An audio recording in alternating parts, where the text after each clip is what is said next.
Much, Alec. Thanks for inviting me to give the talk, and thanks everyone for being here in person or online. The talk is called Psychedelic Neuroexistentialism, and I first gave a talk with this title nearly 7 years ago, so in some ways the ideas are old, but it's a slightly new look at some old ideas in light of things that have happened since then. Quite a few things have happened in the psychedelic research space in the last 7 years, as most of you know, I'm sure. So the talk is in 3 parts. In the first part, I'm going to give an overview of what psychedelics are in general. I'm going to keep that bit fairly brief because I've been informed that probably most of this audience knows at least the basics about psychedelics. So I'm going to try and strike a balance and give a little bit of an abbreviated Psychedelics 101 before focusing in a bit more detail on the use of psychedelics in palliative care, the alleviation of social and psychological and existential distress in the terminally ill. Then in the second part, I'm going to turn to this philosophical project known as neuroexistentialism, which is both a diagnosis of a certain predicament that we allegedly are facing at this historical moment and a suggestion about ways in which we might look for solutions. And once I outline that, it's going to become fairly obvious what the potential relevance of psychedelics is. But there's also going to be a problem that arises with respect to applying psychedelics to the neuroexistentialist project. And that's going to lead to part 3, where I start asking questions about how exactly psychedelics alleviate death anxiety and existential distress, and what this can tell us about their potential applicability to those sorts of conditions beyond the palliative context. So basically an overarching question is going to be, does the use of psychedelics to alleviate existential distress in the terminally ill mean that we might be able to use it for that purpose in the worried world? You know, without psychiatric diagnosis, we have existential anxiety or existential distress. So that's the overview. Part 1, this is going to work, which maybe isn't. I'm pressing buttons, but nothing is happening. Oh, there we go. Oh, okay. Just a little delay. I think it was just my laptop freezing. Part 1. Definitely your fault. Definitely your fault. Definitely my fault. So classic psychedelics, which is a class of drugs for which I'm going to reserve the term psychedelic, are a specific class of psychoactive substances. Specifically, they're psychoactive serotonin 2A receptor agonists. They're a class of drugs that alter conscious experience mainly by an agonist action at the 5-HT2A receptor. The most famous examples of this class are LSD, mescaline, psilocybin, and DMT, and then dimethyltryptamine, 3 of which occur in the natural world in various plants, animals, and fungi. Psychedelics, of course, especially at moderate to high doses, can cause profound changes to all sorts of domains of conscious experience. And in fact, their effects on consciousness are known to be highly variable. They depend on what's known as set and setting. So the psychological state of the person taking the drug and the environment in which they take it. You can get a whole range of alterations to perception, emotion, cognition, and to other domains of conscious experience, such as the senses of space and time, body and self. And then, especially at high doses in kind of quiet, introverted settings, you can get these experiences that are talked about as ego dissolution, the kind of disintegration or perhaps complete elimination of the sense of self from conscious experience. And sometimes this goes hand in hand with what's described as a mystical or religious experience. And that's a concept that's going to come up again throughout the talk, because it seems to play a central role in psychedelics' apparent therapeutic effects. So psychedelics have been used in various indigenous cultures for religious, ritual, spiritual, medicinal purposes, at least for centuries. I don't know if the archaeological evidence is kind of clear as to millennia-long use, but a lot of people these days seem to be talking about evidence of use going back millennia. And there have now been sort of 3 distinct waves of scientific interest in these substances. So from the late 19th through to the early 20th century, there was a fair bit of interest in mescaline, which is found in various cacti, including peyote. In the mid-20th century, in particular in the 1950s and 60s, after the discovery of LSD, there was a huge wave of interest in psychopharmacology, neuroscience, and psychiatry. Then there was this period of prohibition throughout the 1970s and 80s. And since the early 90s, really gathering momentum in the last 10 or 15 years, there's been this new wave of interest, what's now being referred to as the psychedelic renaissance. So what have we learned today? Major findings from the psychedelic renaissance from a bit over 30 years of research now. The first and most important one that I think it really pays to emphasize is that psychedelics can be given safely, right? Because one of the major justifications for their prohibition back in the 60s and 70s was they're just too dangerous to be used safely. It's just not a proposition that is worth considering. I don't want to paint the picture that they're risk-free. Physiologically, they are extremely safe unless you have certain contraindications, certain conditions to do with the heart and blood pressure and so on. Psychologically, there are very real risks, but we've demonstrated conclusively by now that you can manage them. You can keep them at a very acceptable level if you conduct the use carefully, if you screen your participants, you don't include people with personal or immediate family histories of psychotic conditions, and subjects are carefully prepared and screened and followed up and so on after the experience. If you conduct the administration in this way, the incidence of serious adverse events seems to be extremely low. So we've learned that. We've learned that if you're really careful, you can give them safely. We've learned a bit about what they do to the brain. The findings from the neuroimaging research are somewhat heterogeneous, and it's still not entirely clear what's going on. But one common finding is that psychedelics seem to modulate these large-scale brain networks that have been talked about a lot in psychiatry and neuroscience in the last 15, 20 years. So there's the famous default mode network, which seems to be involved in conditions of wakeful, task-free rest and in various cognitive tasks to do with self-reference, social cognition and these kinds of things. And then there's the salience network, which is involved in the detection of relevant information and the allocation of attention and processing resources. And a common pattern is you get a sort of disintegration of these canonical resting state networks, as they're called. So their level of internal connectivity tends to decrease, and then you get more connectivity between networks. So it appears that you get brain regions that don't normally talk to each other, talking to each other more, right? And then, of course, what's got everyone really interested is these signals of therapeutic potential. And it's worth stressing that this has not yet been established definitively, I don't think. There are real methodological challenges, right? You can't double-blind psychedelics effectively, or at least no one's found a good way yet. People tend to know whether they've had a psychedelic or not. Nonetheless, there are these consistent findings across all these studies, some of them fairly small, replications needed. But basically, when this protocol of psychedelic-assisted psychotherapy is followed, people are given usually a course of some kind of formal psychotherapy, might be cognitive behavioral therapy, acceptance and commitment therapy, something like this, in conjunction with 1 to 3 moderate to high doses of psychedelics, and then you have a placebo arm. You find that in the psychedelic arm, there's symptoms of whatever it might be, depression, various forms of addiction, anxiety, and in particular, what I'm going to be interested in here, psychosocial and existential distress at the end of life. These symptoms dramatically decrease for anywhere from a few weeks to, in some cases, up to 3 or 4 years. That's as far as the follow-ups have gone in some of these studies. And there are also, interestingly, studies in healthy subjects. So people without a psychiatric diagnosis showing the same basic pattern that after 1 to 3 supervised administrations of a moderate to high dose, you get psychological benefits, beneficial psychological changes enduring for weeks, months, or years. And these can be increases in self-reported measures of well-being, changes in personality. So one particular finding is increases in the personality domain of openness to experience.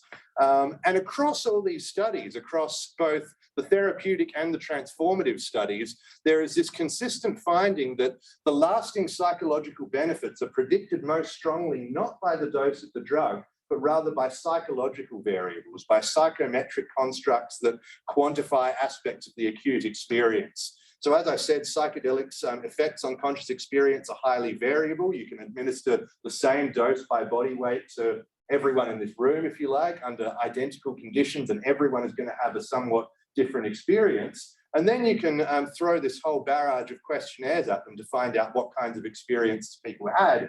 And the consistent finding across all these studies is people who have specific types of experiences tend to be the ones who get the lasting psychological benefits. And the most common predictor, in fact, is this construct of a so-called complete mystical type experience, which is operationalized in these questionnaires deriving from the work of William James and Walter Stace. So a complete mystical type experience is defined basically as you score 60% or more on each of these 7 subscales, quantifying phenomenological features like a sense of unity, transcendence of time and space, a noetic quality, you know, feeling that you gained real knowledge in the experience and you encountered ultimate reality in some sense, deeply felt positive mood. So if you score 60% or more on all of these 7 subscales, you're deemed to have had a complete mystical type experience. And it turns out you're then much more likely to have lasting psychological benefits than people who don't tick those psychometric boxes. At least one person in the audience is really enjoying this finding. I'm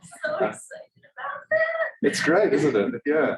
And there are other constructs which appear to be somewhat comparable to the mystical type experience. They have similar conceptual rationales. So there's the construct of oceanic boundlessness from the 5D ASC scale. And very relevantly to what I'm talking about, the mystical type experience construct, although it's the most common one, it's not the only psychological variable that's been found to predict lasting benefits. So there are other measures of things like emotional breakthrough, psychological insight, and actually in some studies, some of these have been found to be stronger predictors of the lasting benefits than the mystical type experience construct, which is a small finding so far that I'm just jumping on because it really coheres with a lot of what I think about what's going on here.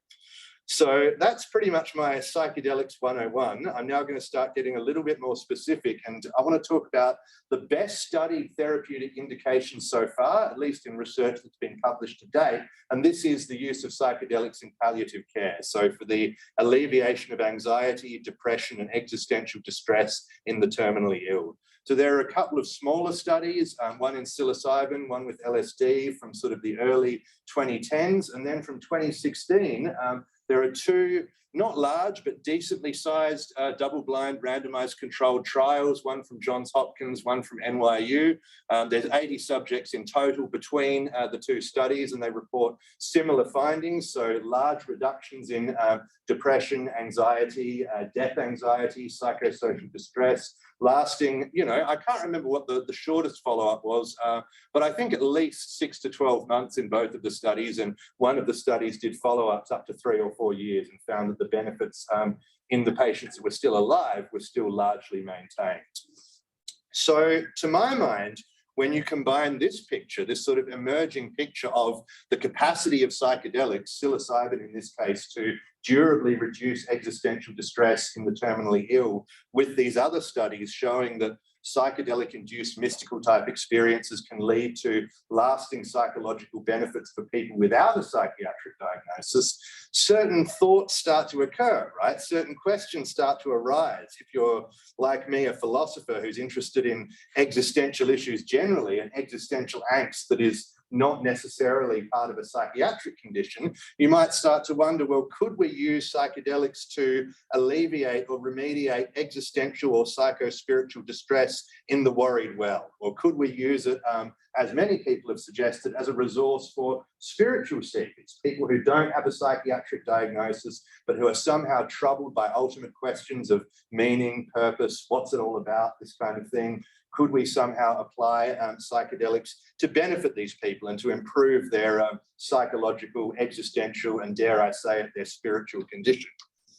So that brings us to the second part of the talk, where I'm going to get into this philosophical idea of the neuroexistentialist project.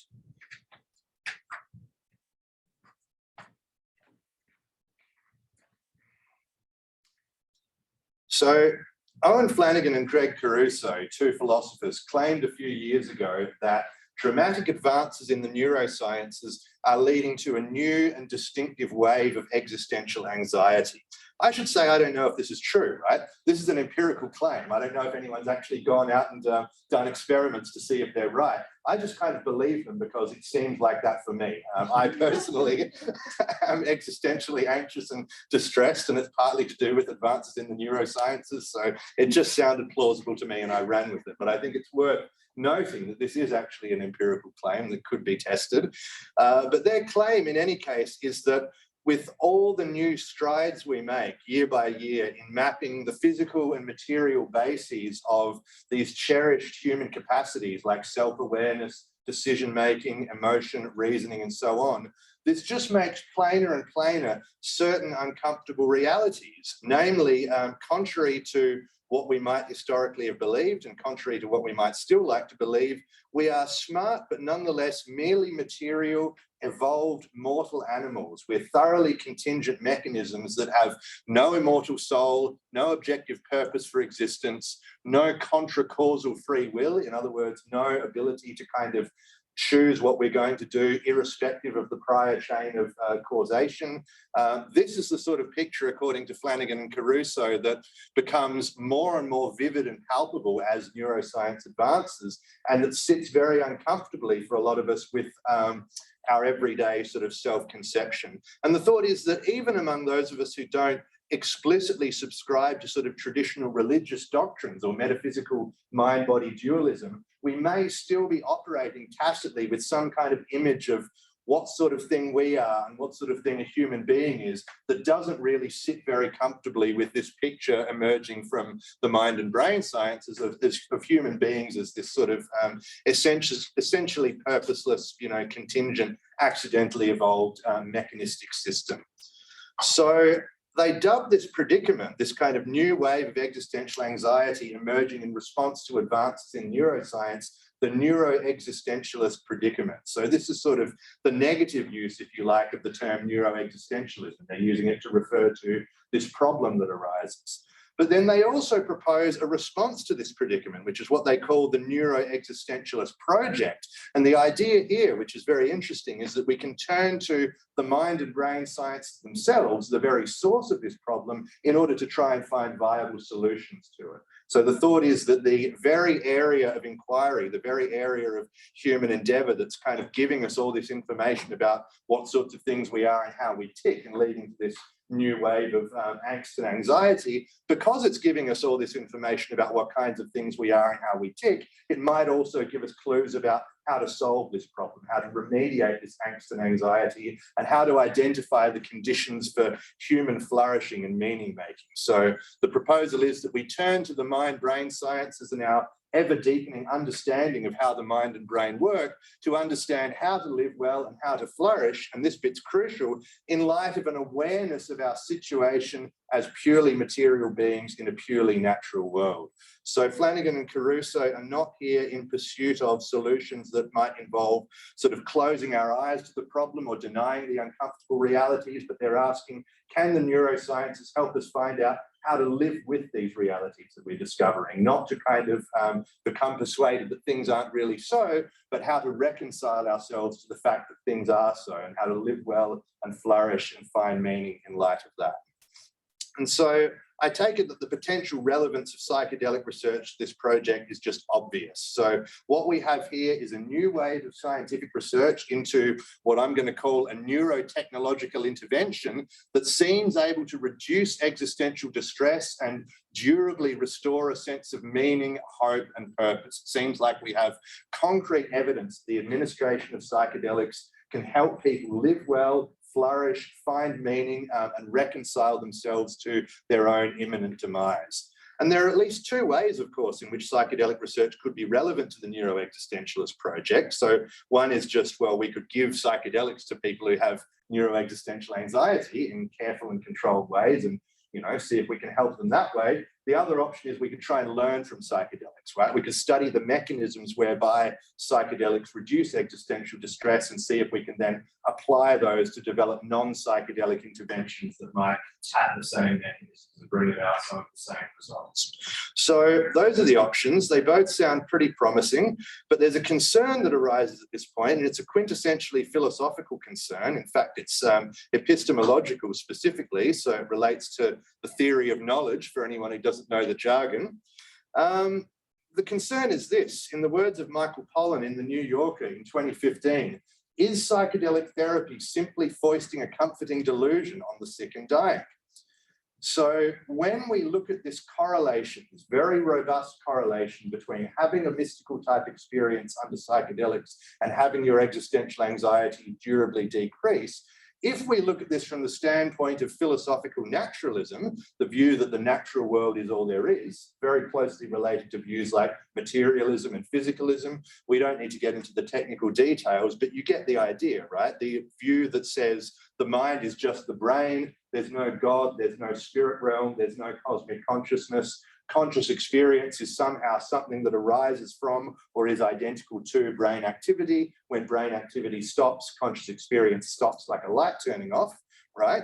So if you take that kind of view, as I would say most philosophers of mind today do, myself included, and then you look at the picture coming out of psychedelic research, you might start to get a bit worried, like Michael Pollan did. And you might think, well, this is not a means to making peace with the naturalistic worldview, right? This is not a means to making peace with our neuroexistentialist predicament. It's a means to becoming persuaded of its falsity. It's a means to acquiring what, from a naturalist standpoint, has to be considered a comforting but false belief. And that's not what Flanagan and Caruso are after. That's not what I'm after. That's not what the Neuroexistentialist project is about. It's about, and you know, we can debate if we want in question time whether this naturalist, materialist worldview really is true or not. But the assumption underlying the neuroexistentialist project is that it is true, that the mind and brain sciences are making this clearer and clearer with every passing day, and that if we care about kind of intellectual honesty and integrity and epistemic values, then what we should want in the neuroexistentialist project is not comforting delusions. Of course, Pollan is not using delusion here in the clinical sense. He's just using it to mean comforting false belief, but this isn't what we should want in any case. We shouldn't want comforting non-naturalistic beliefs. We should want ways of alleviating existential distress, flourishing and finding meaning while retaining our epistemically well-grounded conviction that naturalism is true. So can we get that from psychedelics? That's the question, and that's going to occupy the rest of the talk, which I think is about half of it. I think parts 1 and 2 are about a quarter each, and then part 3 is the meaty bit.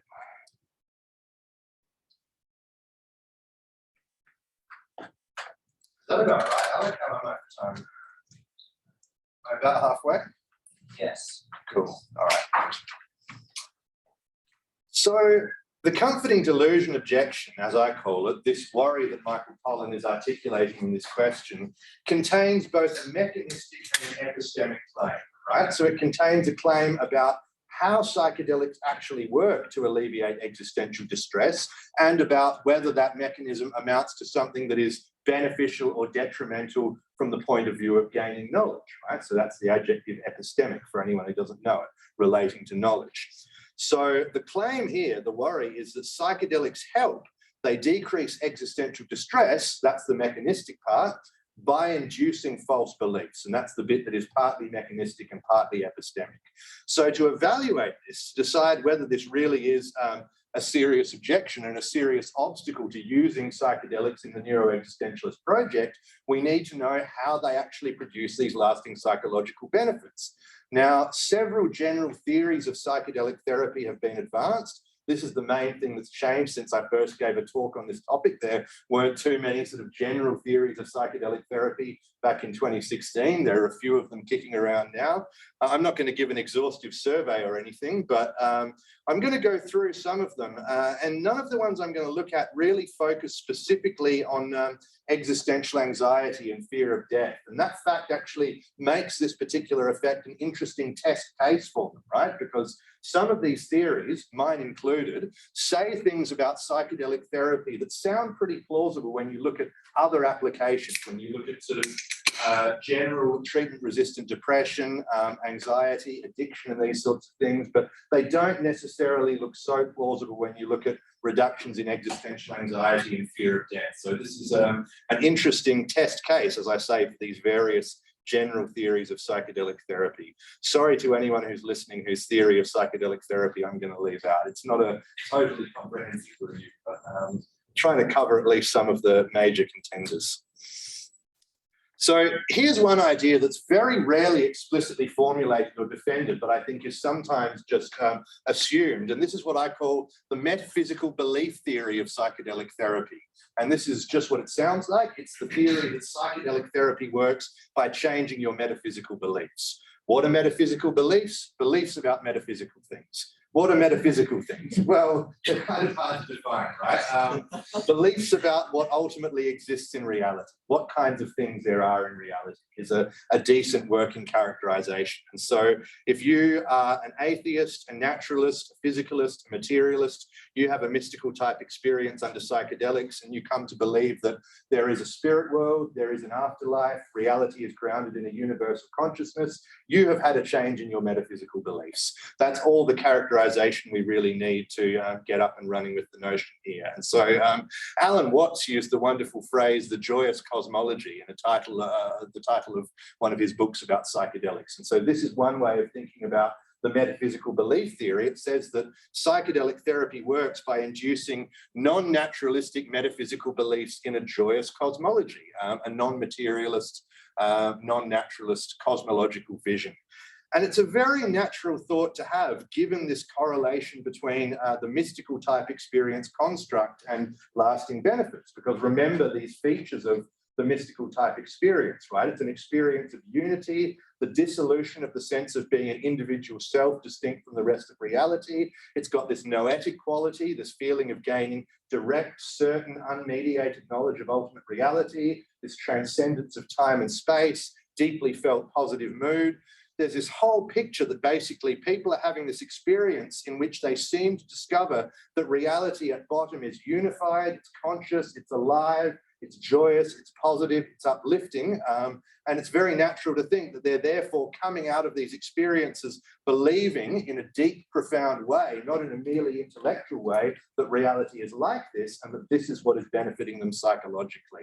And it's especially intuitive, I think, in the palliative case, right? If you look at people who have all this existential distress around their impending death, they're given these drugs, they have these mystical type experiences, suddenly they're not so afraid of death. It's very obvious conjecture that this is what's happening. Their beliefs about the nature of reality and the nature of death are being changed, and that this is what is decreasing their fear, their anxiety, and their distress. But, as I said, some studies have found that this construct of psychological insight predicts lasting psychological benefits more strongly than the mystical type experience construct. I will say I don't think any of those are studies in palliative care, so I might be kind of making a bit of a leap there. But I also think that the real problem for the metaphysical belief theory comes from qualitative studies, right? The thing about these psychometric instruments, like the mystical experience questionnaire, is they're blunt instruments, right? You get people to fill out these questionnaires. How much did you experience this? You know, about as much as usual, lots more than usual, the most ever in my life. There are all these things that are very, very hard to interpret, like feeling that I encountered ultimate reality and all this sort of stuff. So to know what's really going on, to know what kinds of experiences people are really having behind the psychometrics, you have to talk to them. You have to ask them in some detail, at least until we develop a million new, better, more fine-grained questionnaires, which as people in the psychedelics field know, we're all in a busy flurry trying to do at the moment. There's this whole kind of wave of psychometric scale development, trying to get far more precise and fine-grained about what's really going on in the experiences. But for now, the best evidence we have about what's going on behind the psychometrics is qualitative interview studies. And if you look at those, you start to get a much more nuanced picture. So this is from a review of qualitative studies of psychedelic therapy, in which in virtually all these studies, participants were asked not just what did you experience, but what did you experience that you believe was therapeutic and beneficial? You know? What was it about the experience, in your view, that helped you, that kind of improved your condition? And these are the 5 themes identified in this review of the qualitative research. So there's insights, which could cut across a few different categories, but I think it usually means psychological insights, autobiographical stuff, insights into your personality, your life situation, etc. Altered self-perception, right? Again, that could cover a few different things, but I think it usually means something not too metaphysical, something like changes in your perception of the kind of person you are and how you relate to other people in your life and that sort of thing. Feelings of connectedness, well, that might include some kind of non-naturalistic cosmic consciousness dimension, or it might just be this purely naturalistic sense that, you know, hey, we are all really profoundly interconnected. There's nothing intrinsically non-naturalistic or supernaturalistic about that. Transcendental experiences, that's the one that is most unambiguously pointing at these sort of non-naturalistic metaphysics, but even then it depends what you mean by transcendental. And number 5, expanded emotional spectrum, which again has nothing in particular to do with beliefs in a cosmic consciousness, a spirit world, or an afterlife. So already we're starting to get a picture that I think complicates things for any simple version of the metaphysical belief theory. And it gets even more sort of nuanced and complicated when we look at some of these studies in more detail. So this is a study of psilocybin-assisted treatment for alcohol dependence, a qualitative study, and the authors summarize their findings like this. The participants experienced acute and lasting alterations in their perceptions of self, the quality of their baseline consciousness, and in their relationship with alcohol and drinking. In these cases, experiences of catharsis, forgiveness, self-compassion and love were at least as salient as classic mystical content. Feelings of increased spaciousness or mindfulness and increased control over choices and behavior were reported following the drug administration sessions. So again, things are starting to look a lot more sort of murky. And I've got one more here. This is getting closer and closer to home because this is a study of LSD-assisted psychotherapy for anxiety associated with a terminal diagnosis.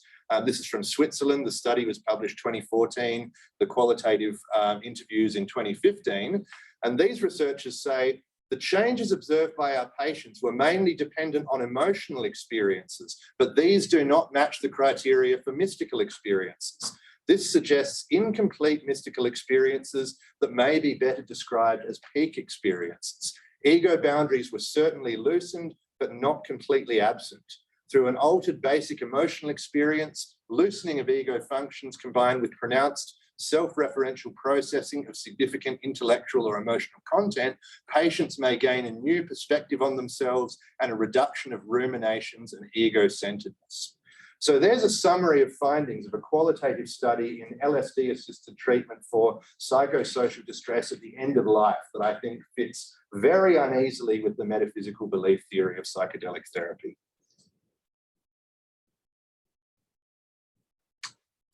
So, on to the next theory. I've refuted the metaphysical belief theory. I'll be taking no questions about that. I think the qualitative evidence does complicate it, but I'll give you a spoiler and say I don't think there's any open and shut answers at this point, right? The questions are still very open. I'm just sort of taking you on a tour of how I think these main theories kind of sit relative to the evidence at the moment. So here's a theory that is sort of diametrically opposed to the metaphysical belief theory, and this is the neuroplasticity theory of psychedelic therapy, which is not one theory at all. It actually can be distinguished into at least 3 different versions, but basically it starts from the observation that psychedelics promote processes of neuroplasticity at the molecular and cellular level, right? So in cultured mammalian neurons, psychedelics have been found to increase neuroplastic processes, increase the growth of dendritic spines and this kind of thing. So given that they're having this effect right at the sort of molecular cellular level, the thought naturally arises this might be importantly related to their therapeutic effects, right?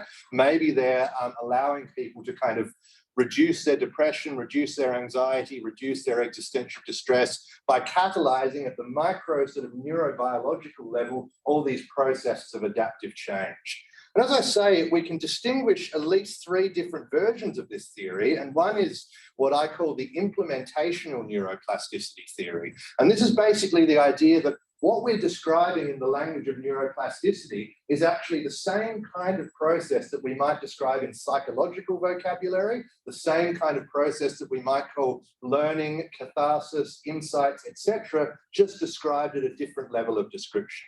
So that's one idea, and in that case, this would not really be a competitor to other theories like the metaphysical belief theory. It would just be saying, this is what that process actually looks like if you zoom in to a sufficiently micro scale. So we don't really need to consider that. That's not actually an alternative to the other theories.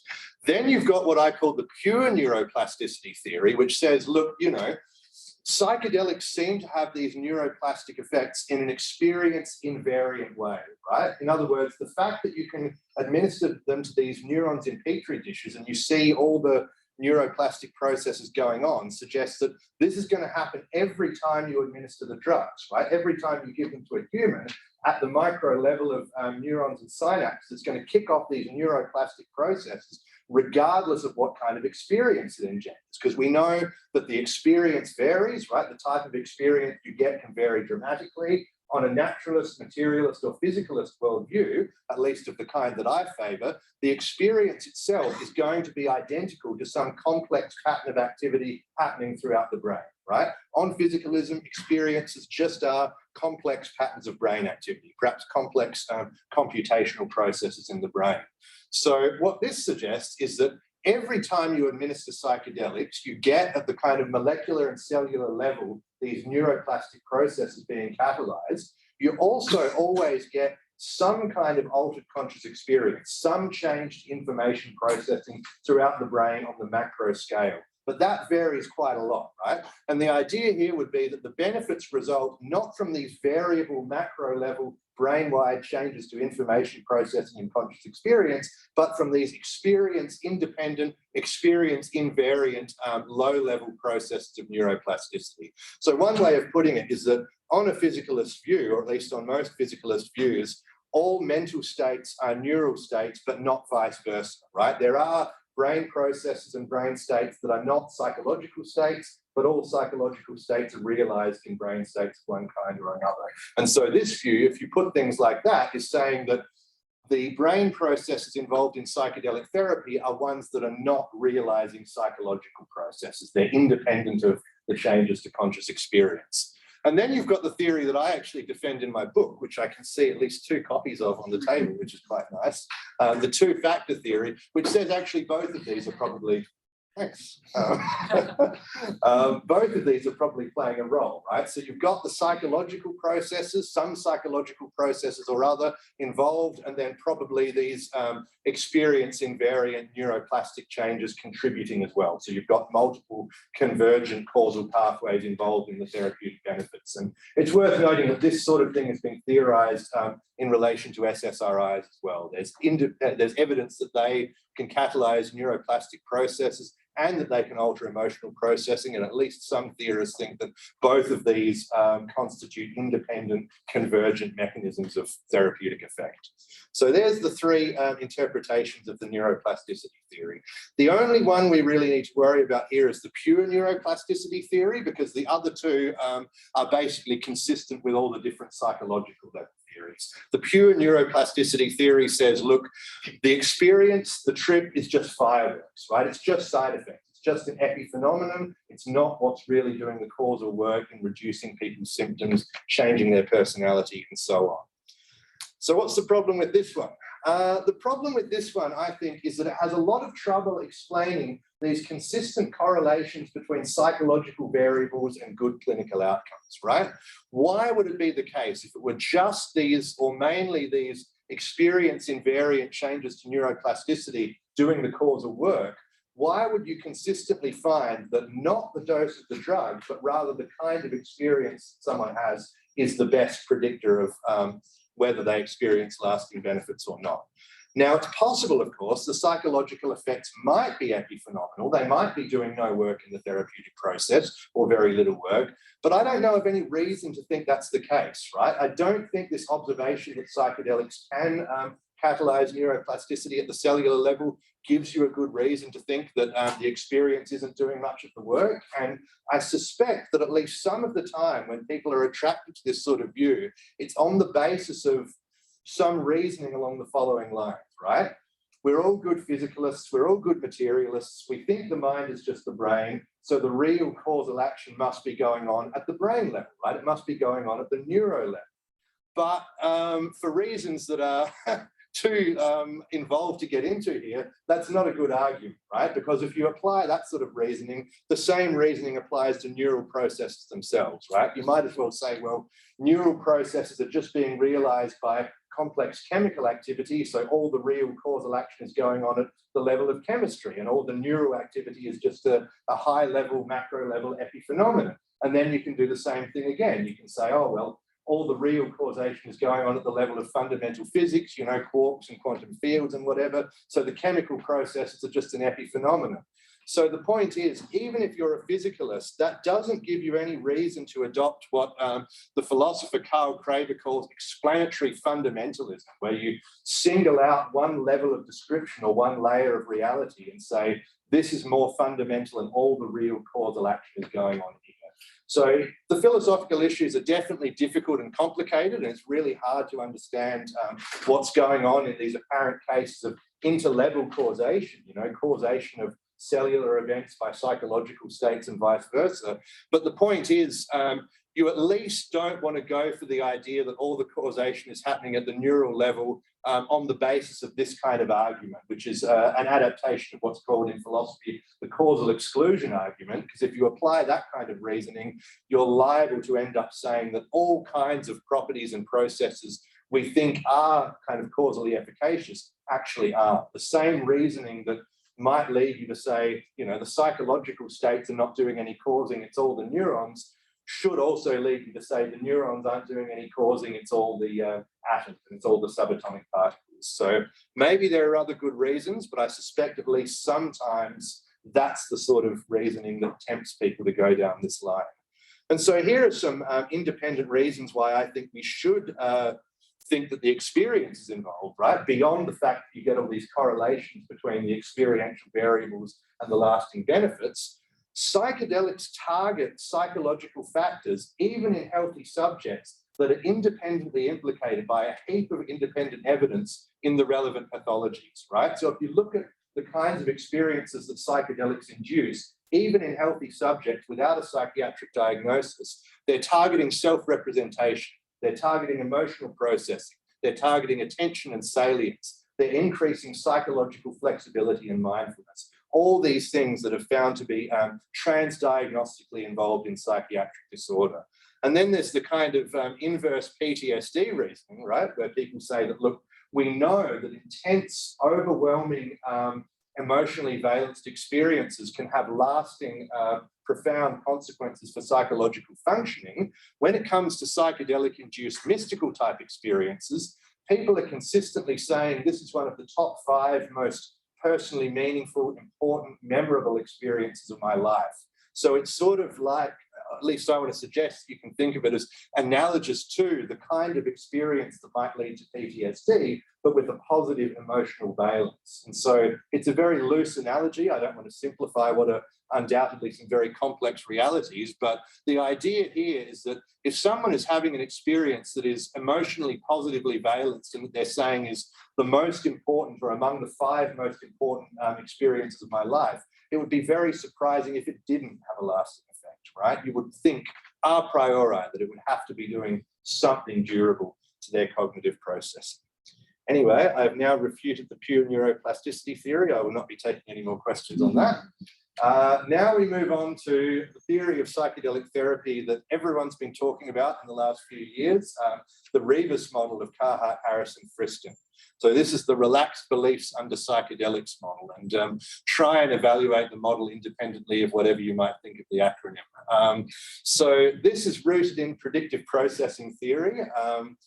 If anyone's unfamiliar with it, this sort of very influential paradigm in neuroscience over the last 15, 20 years, the idea that the brain is fundamentally a prediction machine. The central function of the brain is to build these complex hierarchical models of the world and use them to generate predictions of future inputs. The models are then updated on the basis of error signals, right? So accurately predicted inputs are cancelled out, they don't get processed anymore. Unpredicted inputs generate an error signal that, if it's strong enough, ends up leading to a revision of the model. And so over time, the brain develops this very detailed, very complex sort of internal model or replica or simulation of the world outside, but also including the brain.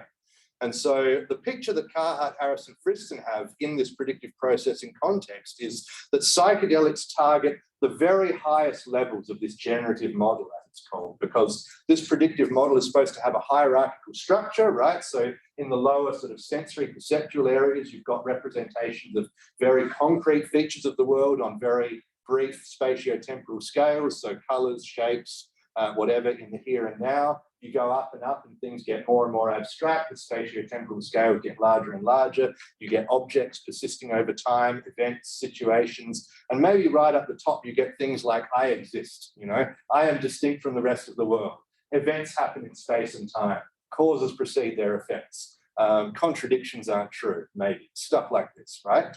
And so Carhart, Harris, and Friston say, especially at high doses, you can explain not only most of the phenomenological effects, but also the therapeutic effects of psychedelics in terms of their disrupting these high-level beliefs, relaxing the precision weighting in the predictive processing jargon of the very highest level, most abstract parts of our predictive world models. And so the idea is that in psychiatric pathology, in depression, anxiety, addiction, etc., you have maladaptive beliefs. Somehow you have abstract beliefs about the self, about the world that are causing you trouble. Psychedelics relax those, they disrupt them or disintegrate them, and then you can revise them for the better. Sounds plausible, I think, but more details are needed, right? So especially in the case that we're interested in, the case of existential distress, existential anxiety, palliative care, what specific beliefs are being revised? Because of course, the metaphysical belief theory that I talked about earlier could just be a special case of this, right? That could just be an instance of the Rebus model. So this is more like a schema of a theory of psychedelic therapy than a specific theory.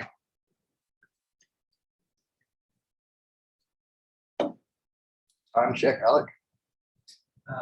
You're at 6:25, so we have 35 minutes left. In total. How long Yes. have you talked for? We started about 10 minutes late, so I guess 45.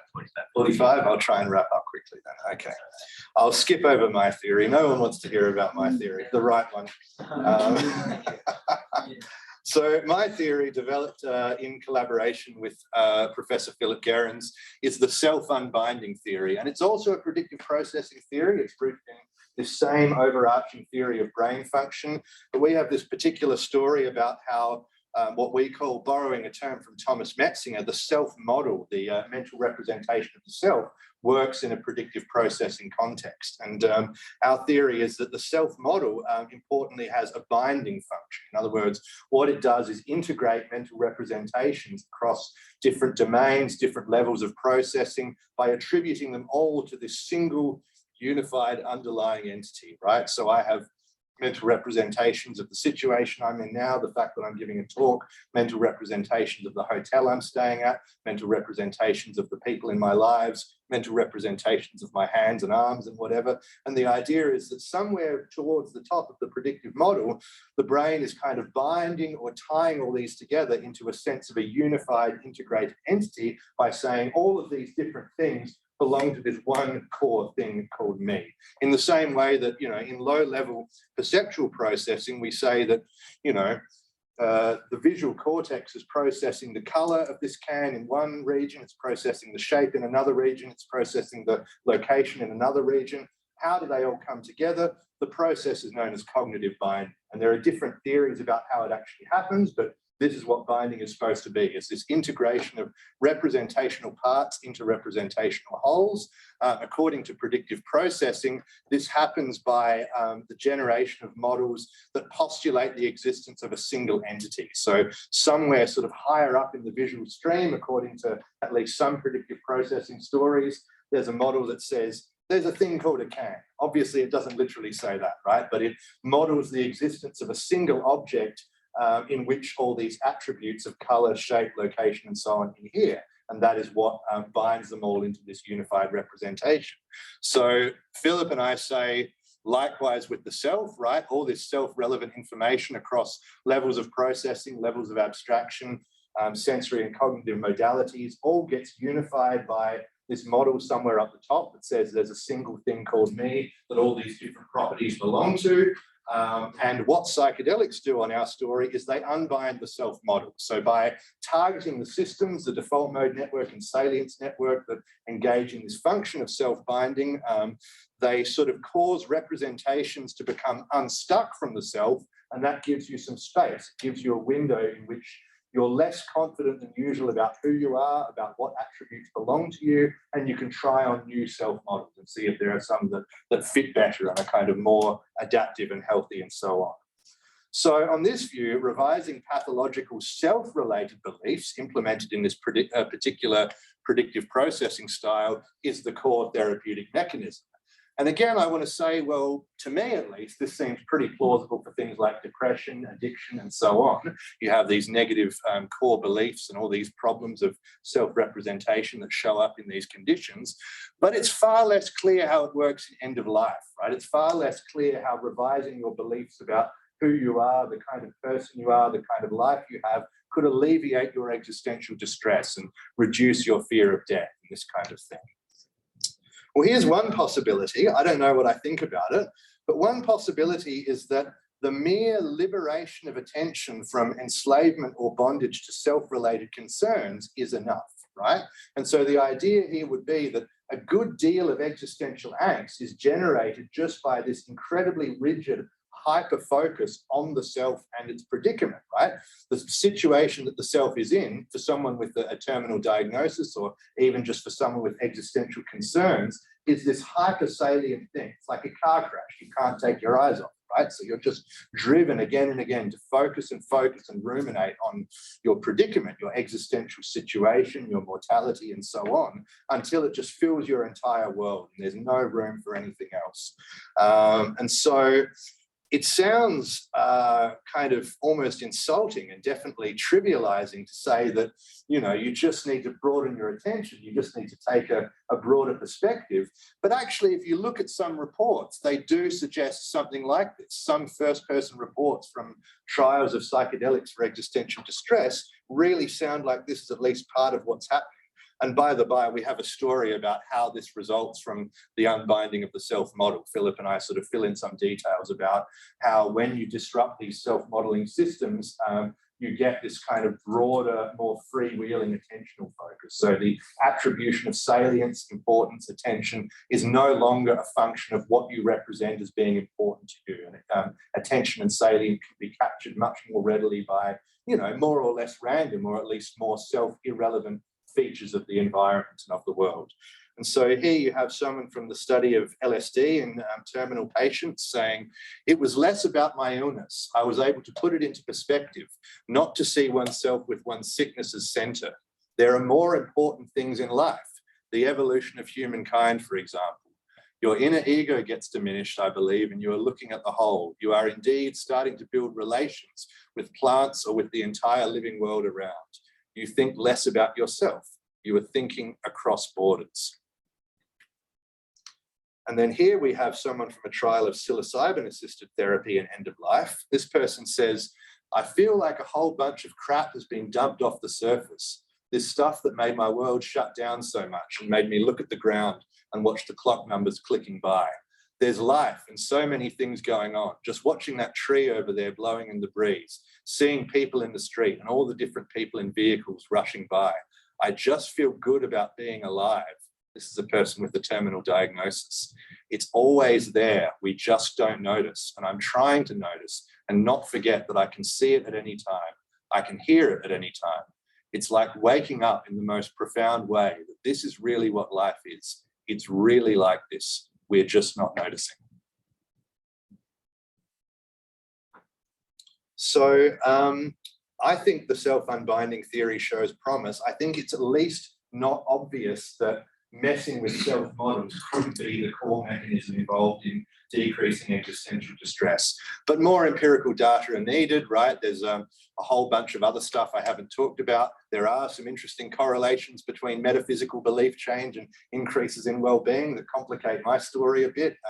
There are other candidate mechanisms I haven't talked about. Awe is one of them. Peter Hendricks thinks that psychedelic therapy is all about awe. So there are other theories out there.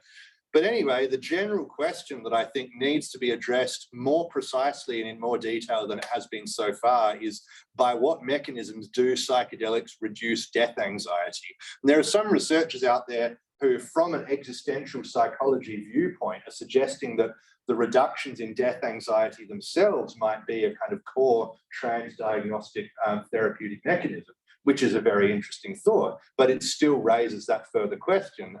How do the reductions in death anxiety themselves come about? And I think in order to determine whether and to how and to what extent they can be applied to the neuroexistentialist project, we need to answer this question more confidently and in more detail than we have so far. So the conclusion is, I don't know what's going on. Thanks, everyone.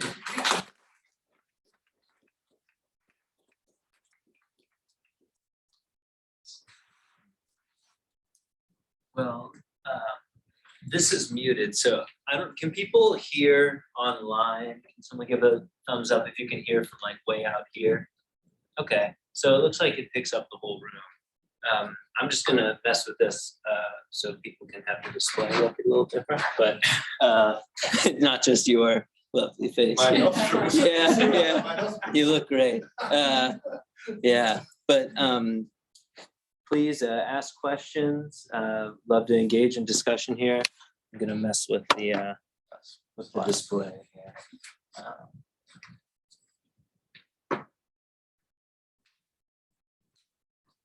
Speak. Oh, okay.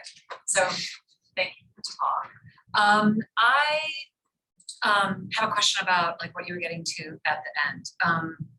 I wanted to get a better sense of what you thought, how you thought basically revising your high order concept or category of self, which I was hearing kind of like similar to like a kind of ego dissolution point, was supposed to solve the problem. So after all, the neuroexistentialist dilemma is that there's no higher meaning, there's nothing, there's no kind of spiritual fact out there. There's like, and so if someone retains their naturalism, how precisely is kind of revising their conception of themselves solving the problem?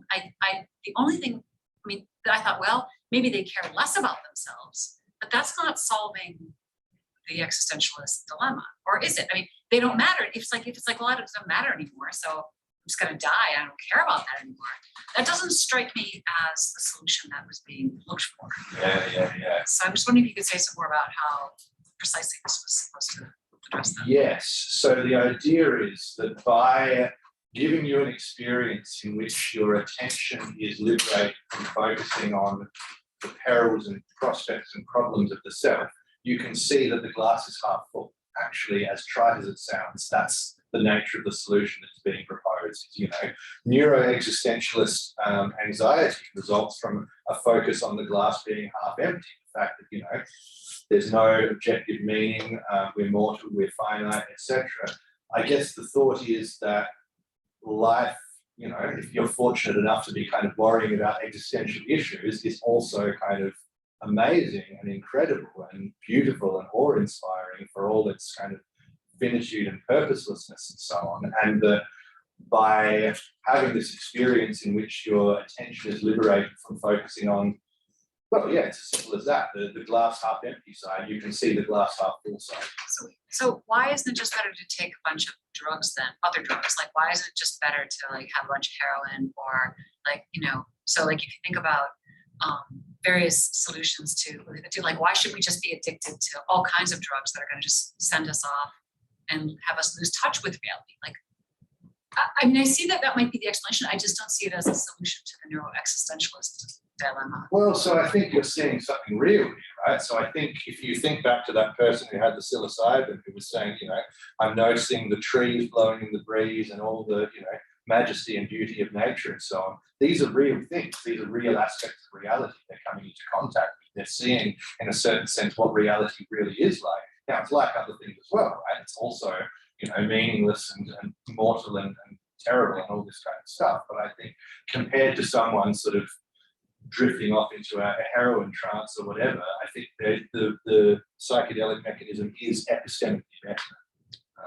And I think it's also psychologically better, right? Empirically, as a way of just solving the problem on a eudaimonic psychological level, psychedelics work better than these other approaches. But I think epistemically it does too, for the simple reason that, the aspects of reality you see when your attention opens out, like the LSD person as well, looking at the living world and our interconnection with it and so on. These are all real facts too. The continuity of an individual life with, what's gone before it and what comes after it. These are all real aspects of reality from a naturalistic standpoint. I see a look of unconvinced. No, I mean, I'm convinced that what you're describing, like that is the feeling. I just think that there's a way of just a negative. I mean, I like this a lot. The negative thing is like, okay, well, I just don't care about these bad things anymore. Yeah. It's different to say I found like, because one of the things that's fascinating is like, people think they gain some kind of metaphysical insight. They gain insight into the nature of reality in a way that, so they're discovering like some new fact or some new thing.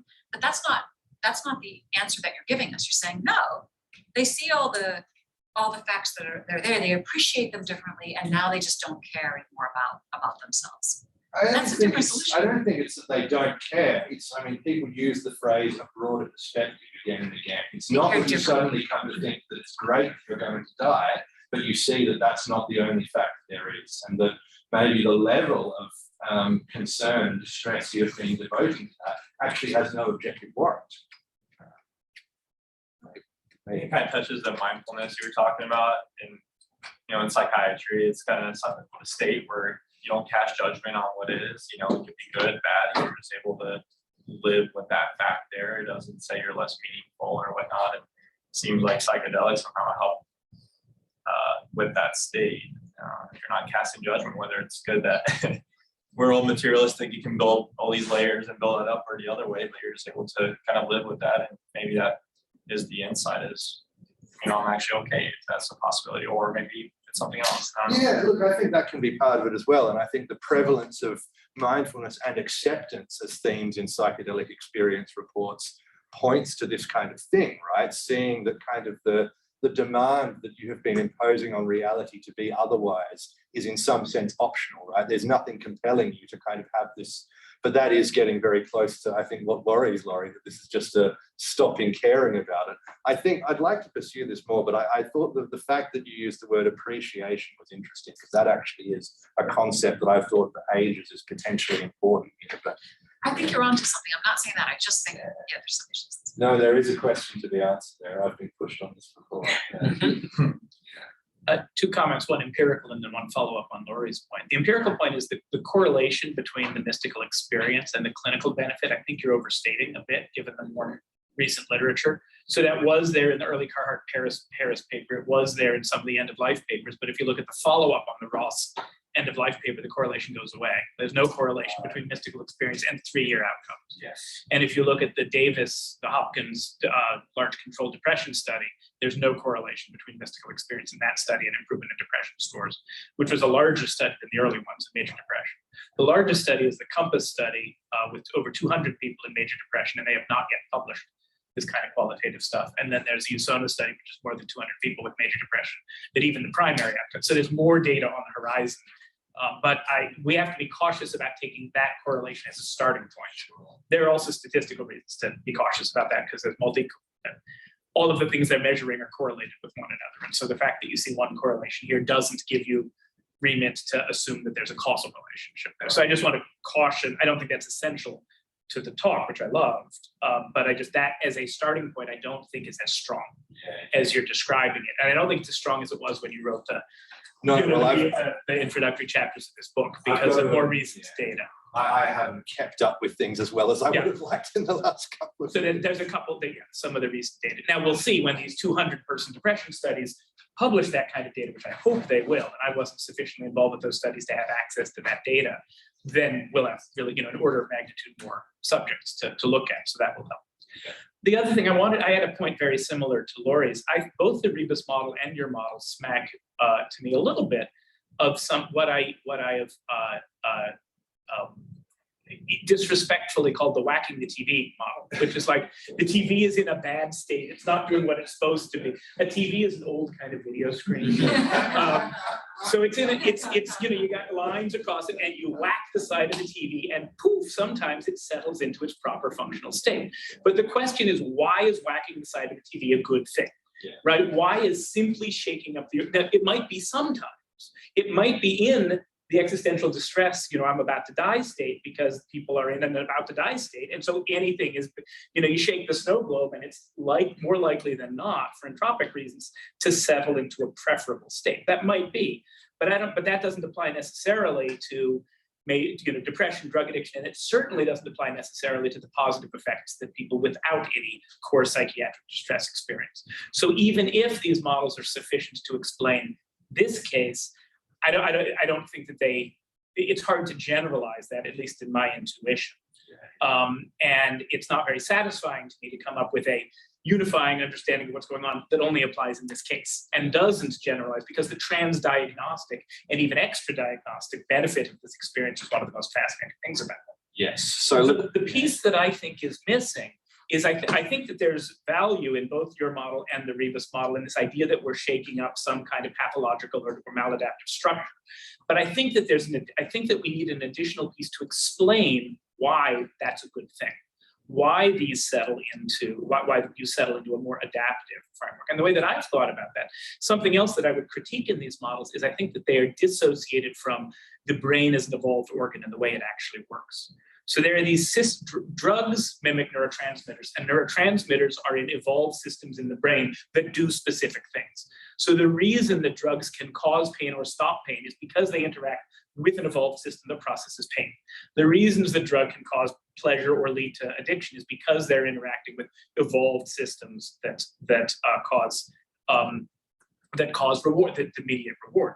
So I speculate that the 5-HT2A receptor is part of an evolved system that mediates communion, connectivity, religious feelings, social connectedness, these things that have arguable, if not provable, evolutionary benefit, therefore are arguably, if not provably, evolved into specific systems in our brain. And maybe what the psychedelics are doing is not only shaking the snow globe, but also putting it back in a way that is biased towards pro-social, pro-spiritual experience. And of course, you have to accept the evolutionary psychology, speculation that such systems exist, but I think they must. Just I don't know how we falsifiably identify it and demarcate them, but something like that must exist. So I feel like taking into account something about the evolved structure of the brain and how some of these phenomena, these are not random phenomena, these are evolved psychological constructs. And it may be that the reason these specific drugs are so profound, as opposed to heroin or cocaine or some other drug that has a disorganizing and perhaps pleasurable and perhaps interesting effect, is because they do both those things. They shake the snow globe and they put it back in a way that is more adaptive, more pro-social, more, so that's just a speculation. But I do think that piece is missing to why, when you shake the snow globe, it settles back into a better place. Yeah. Quite consistent. Yeah. Somewhat consistently. So I agree. My story needs a mechanistic explanation of why you so often get good outcomes. Your story needs a mechanistic explanation of why you get bad outcomes when you do. And one thing that I can say is, look, you get the good outcomes most consistently when you have very nice conditions. So there's a contextual explanation of why it goes in a nice direction. When you go out in the wild and the conditions are more random, the results are far less consistently salutary. I agree that there is, something needs to be said. I've been pushed on this before too. In response to the second part, what I would be inclined to say there is that functions like pain and pleasure and so on are really old, and reward and so on. They're really old. So it seems more plausible to me as a not at all a neuroscientist, right? So tell me if I'm making any stupid mistakes, like I'm not trained in any of these disciplines, but my sort of basic thought there would be that for really highly conserved functions like that, it's more plausible that they're associated with specific neurotransmitter systems, whereas with more recent stuff like self-representation and emotion and so on, it seems likelier to be distributed across, complex neural systems involving multiple neurotransmitters. And so there is a story, in my story, there is something specific about why it's a good thing. The idea is that you're targeting not specific neurotransmitter pathways, but specific functional anatomical systems, modules, not in the Fodorian sense, but like specific networks, the default mode and salience network, that are specialized for self-representation. That's supposed to be the story about what psychedelics are doing that opioids and amphetamines and alcohol and so on are not doing,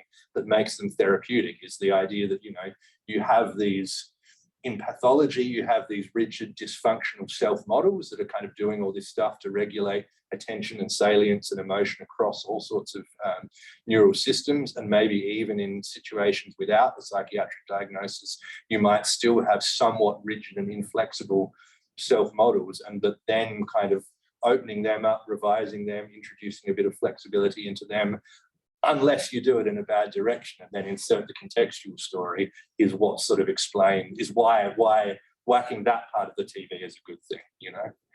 Yeah.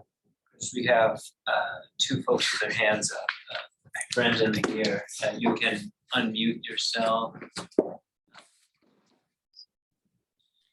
Hi, Chris. Thanks so much. I really enjoyed that, and I enjoyed your book as well. So there's couple of virtual books.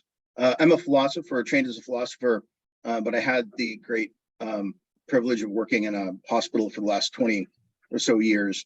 And I want to make a suggestion to you that existential distress is certainly real, and it certainly manifests a lot more than we would think. And unlike other things in healthcare, the experts in dealing with existential distress are not bedside clinicians, they're not healthcare workers. And I think it's a very unique category of it's a unique mental condition. And let me make a suggestion to you in addition to your other theories. In the last half of Being in Time, Heidegger begins by talking about death and the relationship of human beings towards death as sort of vacillating between an authentic and an inauthentic experience. But incorporated in that are the people surrounding the dying person that Heidegger calls the they. And he says their sole job is to provide idle chatter and to try and distract the dying person from this process. And I think there's other ways to consider what's going on here. And I think the best way to describe it is probably as a gestalt shift. That's how psychedelics are working. They're working to help people vacillate between these different modes of being that the dying people, the people surrounding dying people, like clinicians and family, are constantly trying to distract them from. So in a sense, it's this rare vacillation to an authentic form of existence where one can sort of come into terms and it's okay to deal with this suffering. And lots of words that we use like hope and things like that are actually bad conceptually for the sole purposes of distracting people from what they need to be thinking about, reconciling, re-engaging themselves with their own authentic emotions and so forward, so on. And there's lots of examples. Death of Ivan Ilyich, Tolstoy's novella, is a beautiful example of exactly this, right? Medical Nemesis by Ivan Ilyich, the philosopher, describes this very, very clearly in his chapter called The Medicalization of Death. So that's another way I think you can understand what's going on and understand the uniqueness of existential distress, which is often always combined with sort of not knowing, this perpetuated not knowing of the dying person. And I want to make a suggestion to you that is, as a philosopher, there is nothing more interesting that will ever happen to you in your life than using a sort of phenomenological method yourself to investigate some of these experiences. And I think it's time for actual clinicians, or philosophers are probably the best because they don't hold licenses from any professional body, to actually start experimenting in a disciplined and phenomenological fashion, and not sort of relying on data from these innocent victims who get hooked up to DMT IVs and things like that. But there are very, very, very profoundly intuitive methods of using, especially DMT, to sort of witness the disintegration of the self and see what's kind of left at the bottom of the barrel, right? And I think you'd be surprised as a philosopher to appreciate the integrity of the Cartesian self and its survivability through all sorts of interesting and destructive experiences of the greater self. And I encourage you, you come from the land of where Changa was invented. So that's all you need, probably growing in your yard. So I encourage you as a young fella to get to it. Yeah, I've had some Changa. The fact that I base my professional conclusions on published research doesn't mean I haven't engaged in autoethnography. I'm so glad to hear that. I'm so glad to hear that. Thank you for that. The other thing I'm getting out of that, which I've heard in a few comments recently in talks I'm given, is that I'm going to finally need to bite the bullet and try and read Heidegger. And I must say I'm far more apprehensive about that than smoking DMT. Just read Hubert Dreyfus is good enough. Okay, yeah, I like a bit of Dreyfus. Yeah, thanks. Dr. Schindler. Hi there, Chris. Thank you so much. This was a really fascinating talk. I'm a neurologist here at Yale. I've been studying psilocybin in migraine and some other headache disorders. One of the things that comes up for me is how can this be implemented on a larger scale? So I was wondering, in your work, is this something that you see marketed in some way, or just under research? How do you see it going forward? I don't have any really interesting thoughts about that. I mean, I think that's one of the big challenges. That's one of the big unanswered questions, is how on earth to integrate this sort of treatment productively into psychiatry. And yeah, I don't really have any detailed thoughts, except that I would like to see it done with attention to these kinds of epistemological issues, with the incorporation of some concern about critical thinking, and really not just looking at metaphysical beliefs, because of course psychedelic use has associations with all kinds of interesting and in some cases just flagrantly irrational belief systems. And so I think I would like to see it implemented with an eye to these sorts of issues, with an eye to not epistemically harming people. But other than that, I don't have anything. I mean, I don't know a lot about the research on migraine and headache conditions and so on, but my understanding is that it seems to work at pretty low doses. Is that right? Doses that might make, rollouts easier because people don't actually have to have full-blown trips to get the benefit. Correct. Yes. For cluster headache, that's where most of the data are. For about 25 years or so, cluster headache patients have been self-managing their condition because it's very severe and there aren't that many treatments. And so they've identified that low doses and even sub-psychedelic doses are actually sufficient. And in the work I've done, I have also not found a correlation with the acute effects versus the long-lasting, weeks to months later, long-lasting effects. So at least for headache disorders, there seems to be something else going on. But I do still find it interesting, your whole talk. So I know headache disorders isn't the only thing out there. Sure, thanks. Yeah, fascinating. I wish I knew more about that too, but one must pick one's battles, right? Mm-hmm. Yeah. See, has a question over here in the back. Express your thought, it's a comment, question or two. Just to say, I appreciate that you painted space in between the mystical type experience and the pure biological hypothesis, because often the field has sort of been, all subjective experience has been reduced to mystical type experience, and then, if you don't, so that doesn't explain everything, it must just be biology. So nice to just see you painting pieces in the middle there. Thanks. One thing was, I thought it was interesting that the neuroexistentialists find it saying that mystical type experience could lead to beliefs that are inconsistent with naturalism. And at one point you at least acknowledged that that's not necessarily true. I think it could go either way. You see people who, go to beliefs about aliens and other, all that type of stuff that would be inconsistent. But I think one could also argue that people suffering from disorders are actually have delusional beliefs about, the self, that and actually mystical type experiences may provide of experience is consistent with naturalism in a more healthy sense of connection that's actually not out of line with naturalism and the things that you're talking about. So that's just one, seem like an issue with the basic framework. No, I 100% agree with all of that. So I might not have been clear enough. Like I certainly, something that I think is really important, as I said, is to appreciate the coarse grainness of this construct of the mystical type experience, right? There's a whole heap of very different experiences that fall into that psychometric category, and some of them include non-naturalistic metaphysical ideations, like ideas of a cosmic consciousness or a spirit world or whatever. And in some of those cases, people believe them, right? But in not all of those cases do people believe them, and in not all of the experiences that fall into that category do people have any ideations like that. And that's a crucial part of my whole picture, is that, yeah, just because, even supposing, and I mean, this has been called into question, of course, but even supposing that the main causal mechanism is the induction of a mystical type experience in the psychometric sense, it doesn't follow that the main mechanism is the induction of a non-naturalistic metaphysical type experience. Right. Yeah.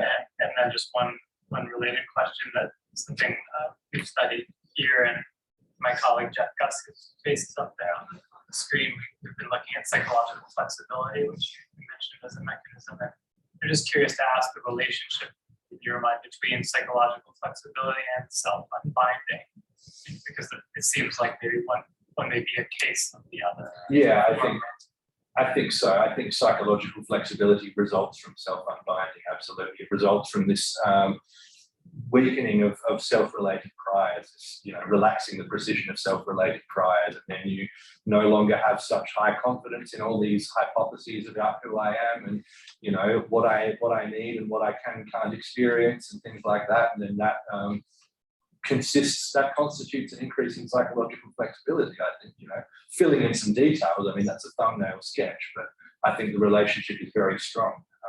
And I think, the connections between psychological flexibility and mindfulness too. So people have these mindfulness type, these decentering sort of experiences of seeing their own core beliefs and seeing their thoughts in this way where they can be open and non-reactive and not take it personally and see, oh, I really actually think that, I actually believe that. Well, I think that it results very directly from self-unbinding. It's because that thought or that belief is no longer with such high probability being represented as a part of the self. One is able to take it less personally in a very literal sense and just see it without kind of freaking out and being motivated to ignore it and so on. So, yeah. Are you developing a scale to measure self? No, because I think you can actually really measure it. Well, I'm developing a scale to measure a bunch of stuff, and maybe that's kind of figures some aspects of that are part of it, but I think a lot of that can be measured fairly directly with all the mindfulness and psychological insight questionnaires and stuff. Yeah. Thanks. That is the 7 o'clock mark. So really grateful for the talk.